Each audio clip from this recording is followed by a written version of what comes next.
तर नमस्कार मंडळी, आज आपण ना वालाची भाजी बनवूया। तर मी इथे पाव किलो वाल बघा साफ करून घेतले, कवळ्या कवळ्या शेंगा घेतले ते वरचं आणि जे निबर होते त्याचे असे दाणे काढून घेतलेले ते धुवून घेऊया आपण। त्यानंतर आपण इकडे गॅसवर कढई मांडली, कढईमध्ये 2 चमचे तेल टाकायचे। तेल व्यवस्थित गरम होऊन द्यायचे बघा। जास्त तेल मी वापरत नाही भाज्याला, तर असं व्हिडिओ पण दाखवायचा तरी पण मी थोडंसं कमी प्रमाणात तेल वापरायला चालू केले आता, कारण ती भाजी नंतर आम्हालाच खायला लागते। त्यामुळे जास्त तेल टाकून काही उपयोग नाही त्याचा, फक्त व्हिडिओ दाखवण्यासाठी तेल टाकायचं, नंतर ते आपल्या शरीरासाठी जास्त चांगलं नाही आहे। एक कांदा बारीक चिरून घेतलाय,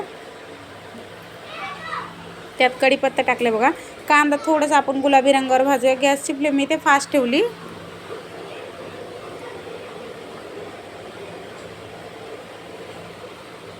थोडासा गुलाबी करायचा, एकदम डार्क असा गुलाबी नाही करायचा। ही टिफिनसाठी भाजी बनवू शकता तुम्ही, सुक्की एकदम खूप छान लागते ही भाजी मला आणि माझ्या मिस्टरांना खूप आवडते।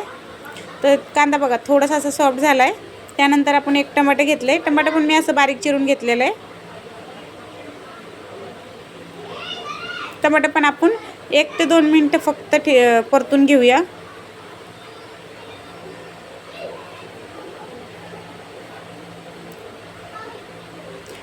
एक चमचा हळद टाकायची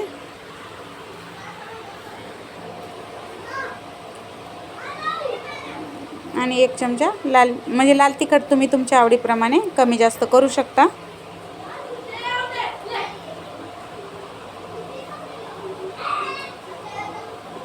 त्यानंतर आपण इथे बघा हे आमच्या इकडे ना वालाची शेंगा बोलतात त्याला, तर काही ठिकाणी याला घेवडा पण बोलतात।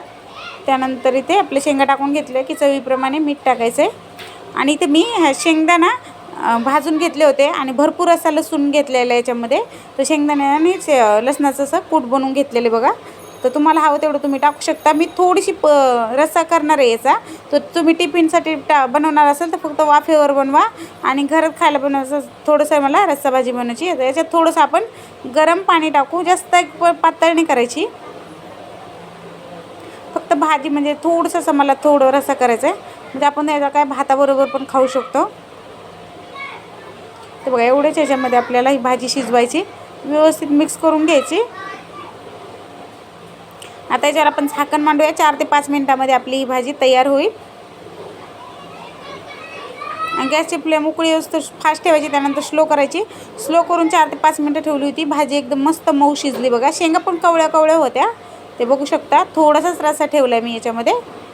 तर तुम्हाला सुकी हवं असेल तर 1 ते 2 मिनिटं गॅस फास्ट ठेवला तर हे पण पाणी आटेल, तर तुमच्या हिशोबाने तुम्ही बनवू शकता। गॅस बंद करूया, वरून कोथिंबीर टाकू। झटपट अशी आपली ही वालाची आता घेवडा पावटा काय बोलतात ते भाजी तयार झाली।